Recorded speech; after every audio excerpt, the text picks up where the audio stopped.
Welcome to the final panel in our Cyber Trends 2025 series. I am Andy Haass, a director at Booz Allen and co-chairman of the San Diego Cyber Center of Excellence, or CCOE, a San Diego-based nonprofit that mobilizes businesses, academia, and government to grow the regional cyber economy and create a more secure digital community for all. Cybersecurity is now everyone's business. The FBI reports a 33% increase in cybercrime complaints across industries last year, totaling $16 billion in losses. And the global cost of a data breach climbed over $4.4 million, according to IBM. More than half of these costly attacks are aimed at small and medium-sized businesses, our region's economic engine. Now, pair that with the global shortage of cyber professionals to thwart these attacks, to the tune of over 500,000 openings in the US and 5,500 here in San Diego alone, and it becomes mission critical to address this universal risk. The good news is San Diego is leading the charge with more than 1,350 cyber firms and the Navy's Information Warfare Systems Command. The cluster accounts for more than 29,000 jobs and has a total economic impact of $4.3 billion annually. For those pop culture fans, that's equal to hosting about 26 Comic-Cons. This collaborative ecosystem is developing new technologies, defenses, and cyber warriors to combat the ever-evolving threat landscape. Let's tap into this robust expertise with our esteemed panel today to talk about the cyber trends shaping 2025 and what's on the horizon for the new year. It's my pleasure to welcome our panel. Gerhard, would you like to introduce yourself? Yes, thank you for having me, Andy. My name is Gerhard Cerny. I am a virtual CISO working for IT Solutions. IT Solutions is a 30-year plus experience company providing cybersecurity services, but also started many times ago with managed IT, managed security services, and then professional services across the board, trying to help all our customers achieve their goals. Our focus is really going into supporting small to medium-sized businesses with the new evolvement of the markets, with new challenges they're coming across the pond from international interactions, international laws, as well as different industry requirements.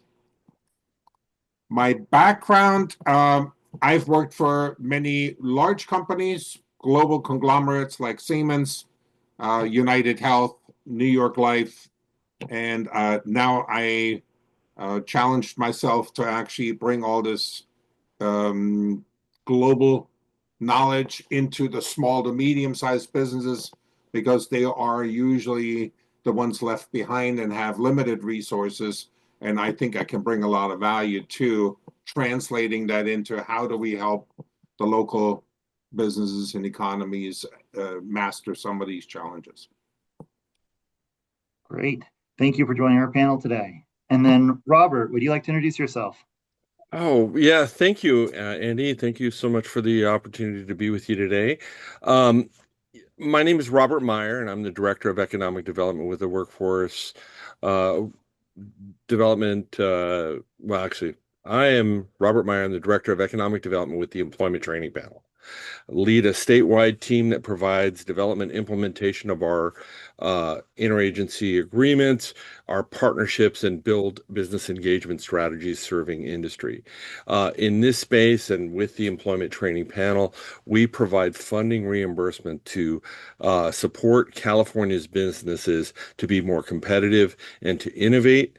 We work with the workforce to create pathway programs into industry and then really support upskilling opportunities for established professionals to continue moving along the innovation pathway. The state's program is the longest serving workforce program that's entirely state of California funded, and it was built around the collapse of the aerospace and defense industry sector in the early 1980s. Since then, we have provided approximately $100 million a year in workforce training investments driven by industry and serving industry. Outstanding. Well, it is going to be exciting to gain both of your perspectives on this kind of retrospective of the year of 2025. And so I guess leading into our first question, I know for those listeners who have watched the other parts of this series, AI has been a major topic on each of these discussions, and it has really shaped a lot of the cybersecurity threat landscape in 2025, from the deep fakes to advanced phishing attacks to more distributed and targeted ransomware attacks attacking not only small businesses but also our infrastructure. From your perspectives, starting there, but also other threats, what cybersecurity threats are keeping you up at night this year? And so what have you dealt with, and what's kind of currently at the top of your mind? Gerhard, if you'd like to start. Oh, thank you. Yeah, I think there's many things to choose from which keep us awake at night. But it's overall, AI has driven a big awareness, I think, in the industry across also many consumers, because a lot of our younger generation are playing with it. They're used to it. So data privacy is something which we're looking at becoming a more challenging area because nobody thinks about it. AI is a great tool. So data loss you're putting into an AI tool to help you perform a task or write a document. How do you make sure that is secure, and who can see it, and where does it go when you're done? So that's the one side. Obviously, also the good thing is it can help the humanity by leveraging it, being more efficient. Those are some of the exciting things you see out of them. The reverse is the bad actors are also starting to leverage it substantially in concocting more advanced tools or deep fakes, like you mentioned before, to defraud people. So fraud attacks on technology level, but also on the people level. So we have seen an increase in deep fake fraud attacks on the voice side as well as on the IT technology side, logins, emails, websites. But you also have phone calls, and most of you probably get bothered with the same spam calls I get. Many of them have been advanced by fraud actors to attack businesses and actually drive people to make fraudulent actions to gain access to funds and do financial transfers and similar actions. So it's a challenging environment nowadays to leverage the new technology for good, but fend off the new technology from the bad side. Appreciate it. And then Robert, from your perspective. Wow. In this space, I mean, there is a tremendous breadth to it. I think as Gerhard touches on it so well, from the business perspective, and particularly the small to medium, the availability and access to credible cybersecurity education, training, and support to help them respond or to be resilient or to be ready for the sort of an ongoing threat, I think is remarkable. And the potential for that to have a drain on the economy. And really, honestly, some of the impacts for some of these businesses, they're incredibly vulnerable if we really were to look at a profile. But what is exciting about all of this is the opportunity to have an impact and to strengthen not only their ability to detect and respond and to test for threats, but to then look at really what is an amazing opportunity with artificial intelligence and machine learning. These technologies are the cusp, and I'll throw in quantum computing as well, just because this becomes the larger conversation that we really are having, both at the state, but nationally, and certainly in the San Diego region. There are expert players and there are resources that are helping these companies. But as we look out, interpreting what the trend signals will be for workers, what the skills that they will need for these new technologies, the impacts that they will have on the operations of these small businesses. And as a region so focused on innovation and competitiveness, I think it's very well poised as almost any region of the country to meet the challenge of what this will mean for workers, not only for today in getting access to the skills that they will need, but to be thinking as well about 3 to 5 years out and potentially further about the types of jobs that will emerge and the skill sets that will impact those jobs. So that, thinking about that as a one sort of problem or a cloud, I think that I'm really excited actually about the potential for the innovation in this region. It's scary and for a small business, bewildering, but I'm really excited for the opportunity to see sort of that impact roll out.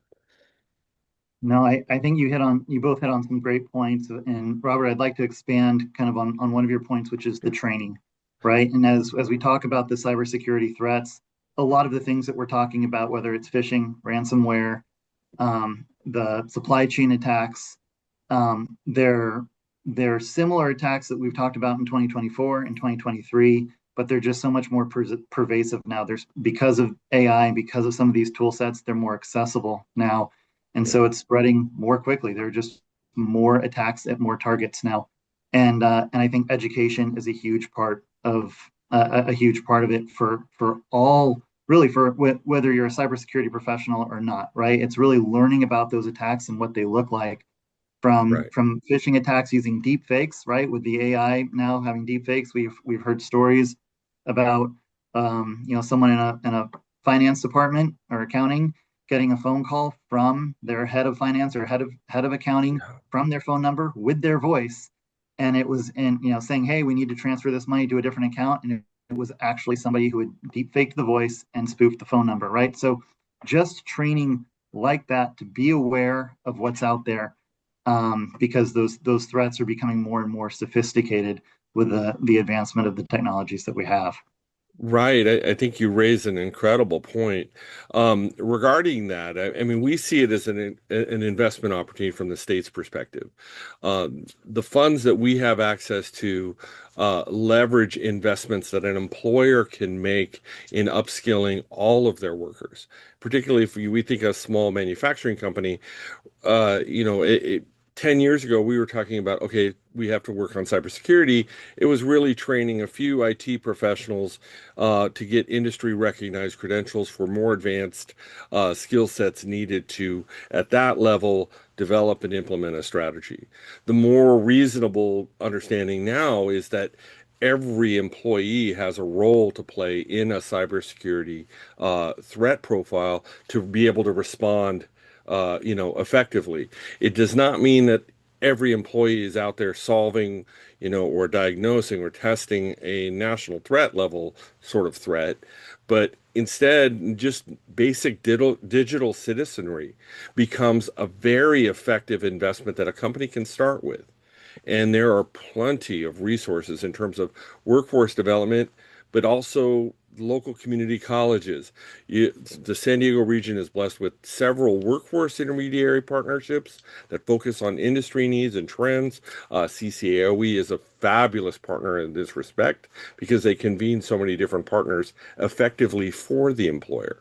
The others, the community colleges, offer highly trained, customizable training opportunities that are a standard, recognized level of training that can help workers just know that they shouldn't pull a USB drive that they find in the parking lot and put in a laptop in the computer, or respond to an invoice that isn't exactly right, or a message that is spoof or social engineered attack that is urging you to take urgent action at an unusual hour.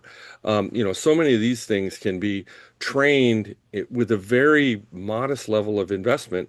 The training itself tailored to the needs of a job is something that our agency proudly funds. So if an employer wanted to get more information and connect to the community college, we can partner with them to find a funding solution to, get more of their workforce trained to a basic level. And then certainly we still work with the engineering teams and the IT professionals that need those advanced certification skills, or even some of the industry recognized credentials to incorporate that type of technology and training. So, the region is really well suited to serve its manufacturing base with that, and we'd love to be a partner for that. What a great resource. Appreciate it.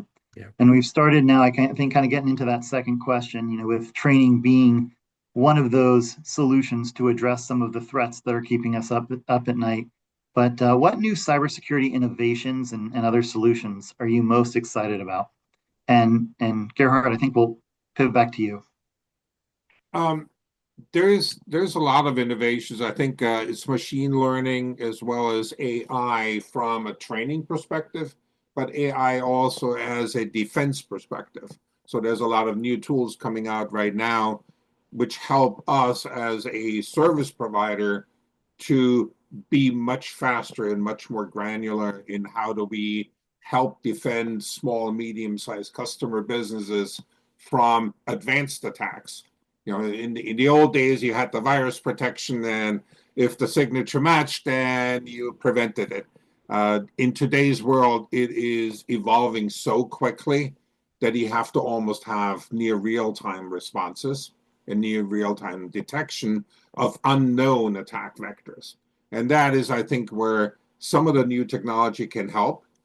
But back to Robert, also his suggestion, the training of the individual is still key. Technology can only help you secure your life and your business and your personal data so much. You need to help the people understand for their personal life as well as their business in how do I respond to certain things? What do I need to be suspicious of, right? Like you mentioned before, I have a caller come in and say, can you help me transfer the money? Well, when do I need to have my little suspicion radar come on and say, let me double check. Let me take the extra step. Let me validate something. Let me involve them in the conversation, which is more difficult to fake. So there is certain behavioral tools I think we are working with our clients now to say, use these kind of techniques to learn to defend yourself, because we cannot provide absolute protection from a technology side, as well as teach that to your family. Because that is, I think, important also from an environment perspective. We as society are susceptible to attacks on the personal level, which then is a backdoor into learning more about you so you can then be spammed better in the business life. So it is, I think, important to teach young people as well as older people, because even the retired people are a big target area. And we have to make sure we get everybody educated on what to look for and not to be as trusting as we used to be in the olden days, because a handshake is not a handshake anymore nowadays. Wow, that's awesome. And Robert, how about for you? Any new cybersecurity innovations or solutions? Yes, actually, and Gerhard hit it on a really key point about like sort of the community, your family, and thinking about everybody sort of being aware of what threats really can be, and sort of turning on when I should be suspicious, right? Your home front, if you get that call or a suspicious call, you're like, okay, I gotta be a little bit careful here. As a business, thinking about their suppliers and their customers. Some of our manufacturers handle technology that belongs in its IP with another company. And learning how to effectively handle that technology as part of providing your service. If you're engineering or testing, making sure that you safeguard that that property is critical. Having the confidence to say, yes, we can make sure we are not, open to threat vector or susceptible to being hacked in a way that could potentially damage our relationship with a supplier or critical customer. Very, very, very important. So understanding, the sort of the key elements of developing a good posture, having good threat level awareness, going to the resource providers, to those organizations and the education side, as well as the workforce side and the industry side, that can really provide a tremendous level of information and support. You can look at anything from partners like Navwar in San Diego all the way through CCOE, but you can look at some of the universities. And even as we start looking towards the manufacturing processes, some of this work with like UCLA and UC San Diego on the research and innovation side for manufacturing. So lots of strategies to help people incorporate this. It's something to be excited about because this is a level of collaboration, and it moves to something, and this is the new trend, ecosystem. What we have is an ecosystem. It needs everybody, but everybody's got to be willing to be aware, to make those investments of time and energy, to seek funding, seek support for it, and then in the way to keep it current without it. Everybody's got a life. Everyone's got a business profile. They've got to be doing business. So a way to do that without it completely taking over, how you're doing business. This is really meant, and these tools, in particular AI, has the opportunity to effectively increase capacity, to make it more efficient for you, to streamline processes, and to sort of foster environments where, with these new skill sets, you can continue to innovate and develop new product lines, or make them more efficient, or work more effectively with your suppliers. Talking about what you need in terms of making sure your material, when it's out there, is protected, when it's being imported, exported, that you're doing it properly. So, a lot of that becomes into the training of how you need to be doing businesses. I think a really good local partner is the East County Economic Development Council. So a partner that really provides a lot of support for the small to mediums in the San Diego region, a great starting point. They work with other EDCs regionally. They work with our very strong regional chambers of commerce, and then tie into our community colleges and the universities that we have here. That's Really great. good You, you partnerships. you hit on a number of topics there. And Gerhard, I'd like to kind of make a bridge back to you and get your perspective on this, because Robert, you talked about a lot of those big issues. Through your answer, you talked about a lot of the major concerns that we're looking at today, including supply chain, right? And and the supply chain impacts, manufacturing and cyber impacts to kind of operational technology systems. I think one of the really exciting things that we're starting to see in 2025 and moving forward is more robust enterprise endpoint detection solutions within that space, right? Which is a newer thing that's been driven by, obviously, that threat vector, and more organizations attacking those types of operational technology systems and the manufacturing systems. But now we have some new tools that are really more robust to address those things. And also, we've seen a huge advancement of zero trust architecture tools and implementations, right? That's really expanded at an exponential level this year. Perhaps one of the challenges, though, is that there are now so many options and so many tools out there and almost all of them have AI integrated in some way, machine learning integrated in some way, that address different parts of a zero trust architecture, some complementary, some duplicative capability. Gerhard, as you're working with small and medium businesses, how do you help guide those businesses into what tools should I actually be looking at? What should I actually, pay for? What makes sense in my ecosystem? How can a company that isn't a cybersecurity company and maybe can't afford to have a large cybersecurity team, how can they make sense of all this information and all these tools that are out there for what's really going to help them?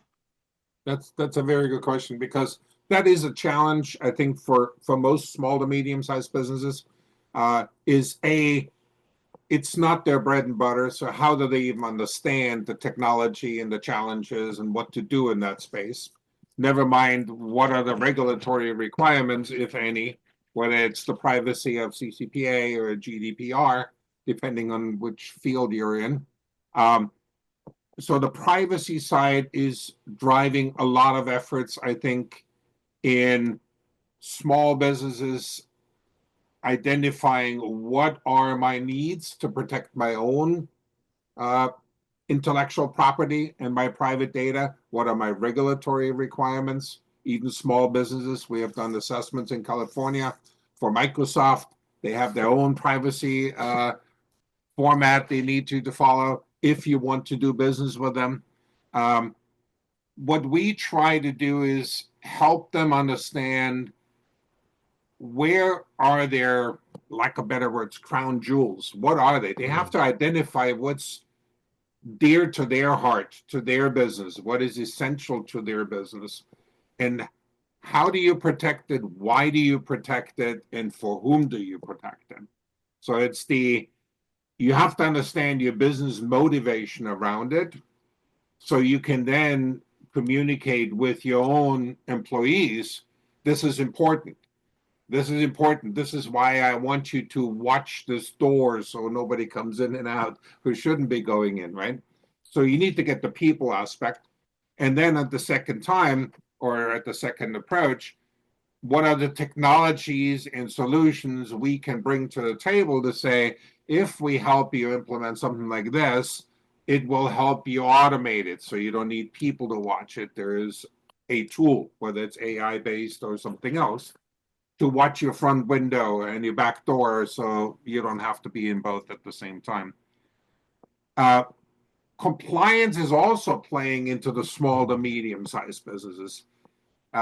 We are getting a lot of requests from small to medium-sized businesses in the CMMC, which is the government maturity compliance model, which the government is right now deploying. They have, it's been existent for a long time, but there's a big push right now to have all providers as well as sub-providers to direct government contractors to be compliant with a, call it, foundational security hygiene of protecting sensitive government information.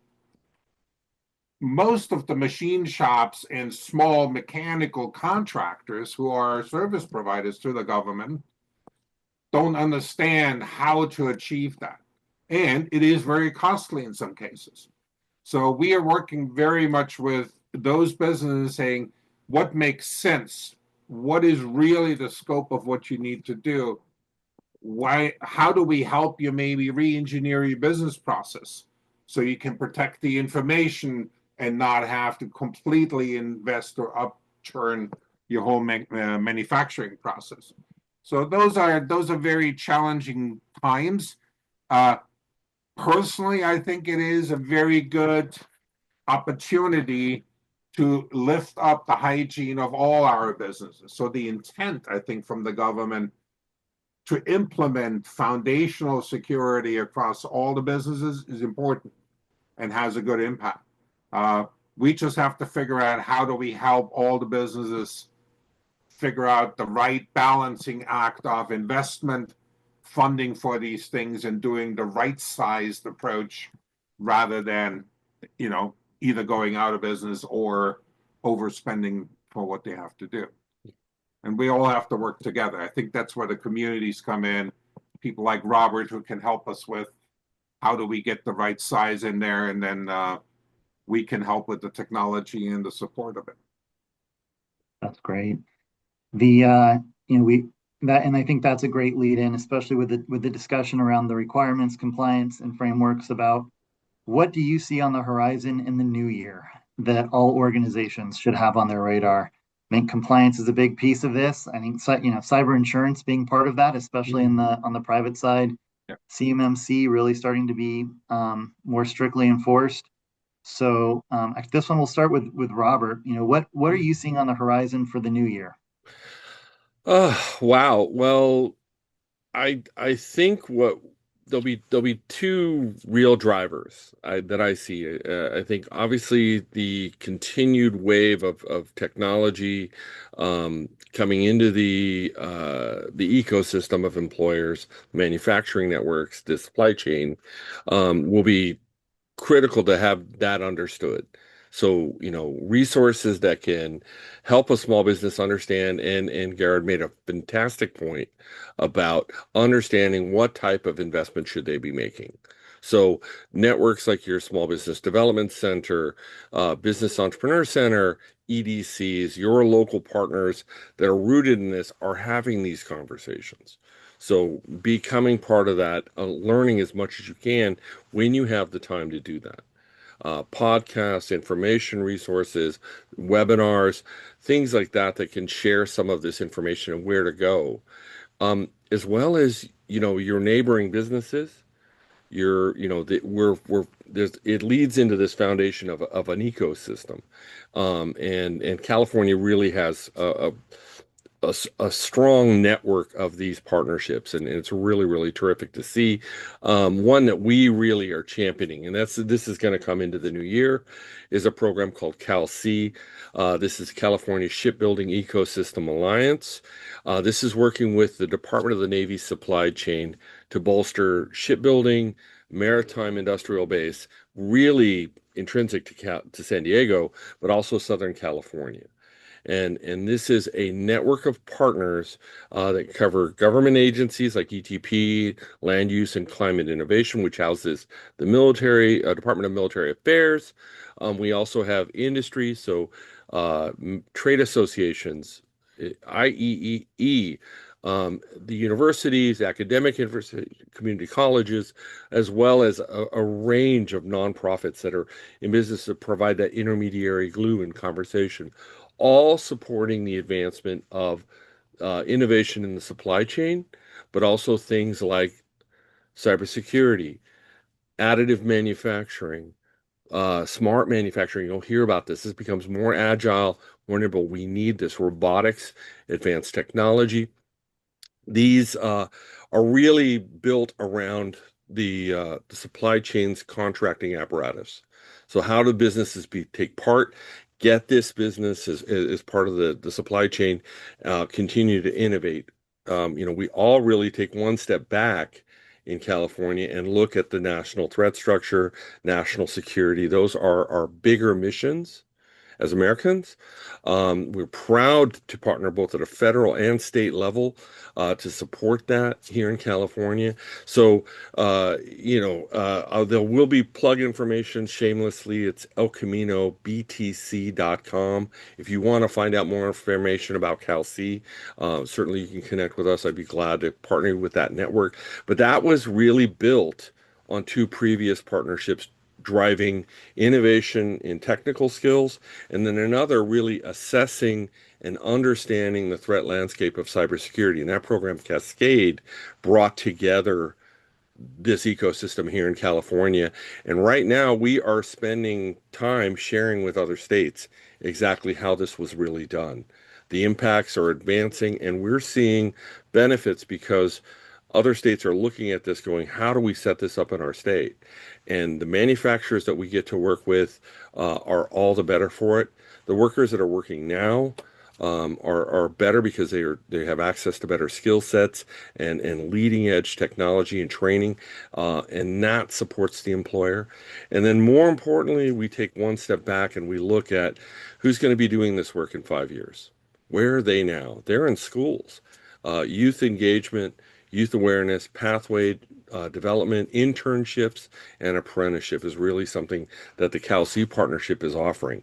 ETP will always support that to ensure that California manufacturers and technology companies have access to a trained workforce here in California.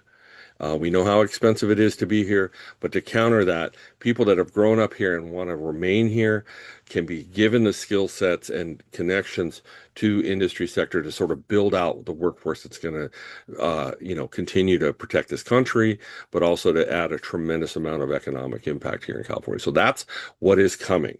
So we really look forward to championing that project and proposal and are very, very proud of the partnerships there. That's I'm great. glad for once, honestly. I'm going before Gerhard because every time he talks, I'm thinking of 10 things that I should add to my answers. So really wonderful, Gerhard. That's all right. Exciting. A lot to look forward to. I appreciate that. And a lot of resources upcoming. So please, for those listening, plug in. Gerhard, over to you. What I'm looking at is, obviously we are there to help the businesses prepare for what's coming already. CMMC, or the Cybersecurity Maturity Certification, is something I believe will spread more and more across all industries, because not just the ones which are directly supporting the government today, it is the support of those. So it's the vendor to the vendor to the vendor.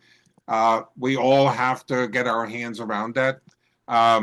We will help people identify how much, what size, what's the right size to fit, what's the right investment. But secondly, I'm also looking at the businesses. The more you start learning about what is dear and important to you as a business to survive. So what is the critical intellectual property, your ideas, things you want to protect or manufacture? What is the value add? Is it people? Is it buildings? Is it technology? Is it materials, raw materials, rare earth, or whatever you bring into the table?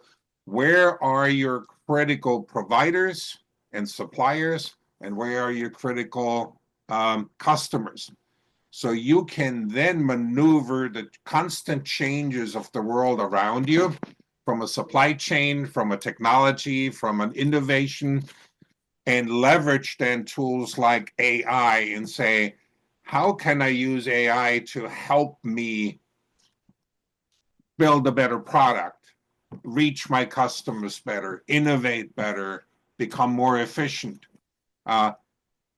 If you don't know clearly what the things are you're trying to do, it becomes so much harder to deploy and implement these great tools and features and functions. So we help a lot of our customers to even get to the basics and say, what are the processes that are critical to you? What are your critical providers, resources, facilities, and how do we help you then protect them, innovate them, update them, and enhance them, so you can be ready for the competition as you go. And AI, for me, the trickiest thing there is you have to use it to leverage it as best as you can, but you have to be careful what you put out there if you don't know where it goes. Because you may put in intellectual property which you want to use to innovate, but it actually gets leaked through the AI into the public, and you're actually losing your advantage. So it's this fine line of educating the small businesses what to do and what not to do, so we can help protect them on a business side. I appreciate it. Appreciate the forward look. Yeah. And I guess shifting audience a little bit here towards those who are watching who are actual cybersecurity practitioners. And Robert, I imagine you'll have quite a bit of ideas around this, as you've already kind of waded into this territory. So I might start with Gerhard. What career advice do you have for cyber workers, as well as those interested in joining the fight? I don't think we have enough time to give you all my thoughts on that one. But if I want to sum it up for a young individual, and I have a son who is 23 and starting his career, and not in technology, but say, my advice is be prepared to learn constantly and reinvent yourself every day. Because the world around you is continuously changing faster than you can absorb it. So I look in young people and new workers the desire to learn is what I can't teach you. That's something you need to bring to the table. If you have the desire to learn and explore anything there and be curious, that is something I can then feed you information and teach you anything I know how to teach you. So be open-minded and want to learn. Don't give up, and always be creative. Passing it on to the teacher. Robert. Gerhard, I actually want to take that and just give that to my 17-year-old son right now. That is very profound. I think that mirrors some of the investments that we're seeing around interest. I don't think young people or career professionals should shy away from what interests them and what they're passionate about. Those people that see the national threat, see national security, be it military, be it veterans, be it those in the supply chain, they see that. That's something that motivates them and brings them to always operate at the speed of industry. Whatever their job is, whatever their role is, they are advancing because of that. And that's a tremendous sort of piece. I think in looking at and trying to give a succinct piece of advice, it is, I would be really, don't ever shy away from your interest area.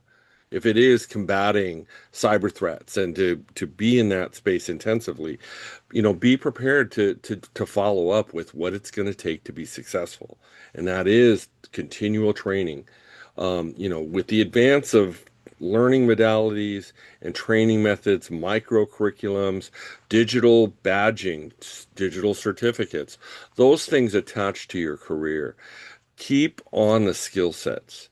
Keep to what will give you something that can tell an employer or tell a partner or a customer, I know the following skill sets. I've been badged or questioned or passed a certification for the following. Those are really, really critical, but pursue your interest and be invested in yourself. There'll be no shortage of people that can offset costs of training here or there, or can lead you to the person you've really got to talk to. But don't be afraid to ask for that, and don't be really, really invest in yourself. And for young people everywhere, don't hesitate. It's everywhere in this economy. We're all in it. Digital. You mentioned Comic-Con. We were there. There was a profile for gaming companies. What skill sets were they talking about? Protecting our IP for design, cybersecurity, really valuable skill sets, even there. And so, everybody's going to have a part in that. And, Gerhard, I think you really, really hit it. I think that's a tremendous piece to be able to have somebody, and if you're an employer, hire somebody that's interested in what you do. You can always upskill. I think that's something with the Department of the Navy's Federal Talent Pipeline Program for submarines. Really, really an interesting program that's working and that's coming out here. And so businesses are being encouraged to hire somebody that's interested in what you do. And then, we'll find programs and investment to help train them up. But fire somebody that wants to be where you are. Yeah. If I could just to add to that, for those who are career professionals, they know how quickly everything's evolving. And so I think it's just a really exciting time because you can continue not only to grow your expertise, but in new areas, but also accelerate your learning with the advent of AI. And for those who are newer to the field, to be able to accelerate and augment their capability, if you become more fluent in using AI and in some of these tools, that can actually augment your ability to deliver in certain areas.